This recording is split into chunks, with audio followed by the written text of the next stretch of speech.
آج ہم بات کرنے جا رہے ہیں آٹزم کے اوپر، جس کو خود محویت بھی کہا جاتا ہے.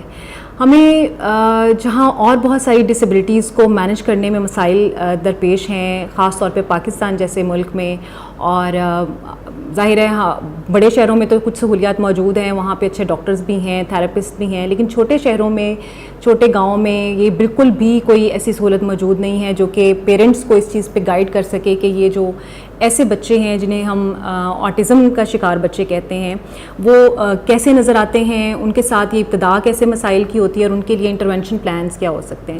تو آج میں اس کے اوپر یہ بات کرنا چاہوں گی کہ جو آٹزم ہے یہ اصل میں ہوتا کیا ہے، اور ہمیں یہ کس طرح سے پتہ چلتا ہے کہ بچے کے ساتھ کوئی ایسا مسئلہ ہے.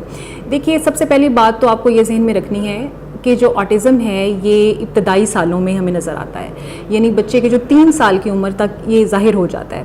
اچھا، اس میں بچہ سب سے پہلے تو سوشلی جو ہے وہ ڈسکنیکٹ ہوتا ہے، یعنی وہ عام گھر والوں کے ساتھ بھی، رشتہ داروں کے ساتھ بھی، بہن بھائیوں کے ساتھ بھی شاید اس کی اس طرح سے نارمل ایکٹیویٹی نہیں ہوتی ہے. اس کا کھیلنا جیسے باقی بچے مل کے کھیلتے ہیں یا رسپانس کرتے ہیں، جیسے مسکرانا، اگر کوئی ڈانٹ رہا ہے تو اس کے اوپر رونا، اس طرح کا فیڈ بیک دینا وہ یہ بچے نہیں دے رہے ہوتے ہیں. تنہا رہنا پسند کرتے ہیں، یا کسی ایک خاص بندے کے ساتھ ان کی اٹیچمنٹ ہوتی ہے، وہ اس کی والدہ بھی ہو سکتی ہے، والد بھی ہو سکتا ہے، یا کوئی اور کیئر ٹیکر جو گھر میں موجود ہے.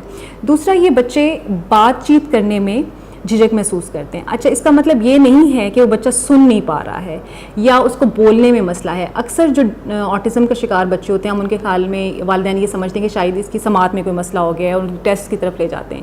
ایسا نہیں ہے، بلکہ وہ بچے سن رہے ہوتے ہیں لیکن ان کے دماغ کے اندر وہ جو تمام پروسیسز ہیں جس کے اندر وہ رسپونڈ کر سکیں وہ نہیں کر پاتے ہیں.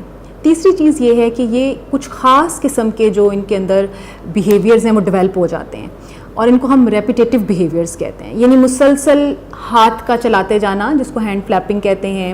بعض بچے جو ہیں وہ ہیڈ نوڈنگ کرتے ہیں، سر جو ہے وہ کسی ایک جگہ پہ لگانا، کوئی خاص قسم کی آواز کا پیدا کرنا، یا خاص قسم کی لائٹ کو پسند کرنا، جیسے کمرے میں کوئی لائٹ فلک کرتی ہے اس کو رسپونڈ کرنا، اس پہ بہت زیادہ اس کو مسلسل دیکھتے رہنا. اس کے کچھ اپوزٹ بھی ہوتا ہے، یعنی کچھ جو ہے وہ ہائپر سینسٹیوٹی بھی آ جاتی ہے کچھ سینسز کے لیے، جیسے کہ کچھ خاص قسم کی آوازوں سے گھبرانا.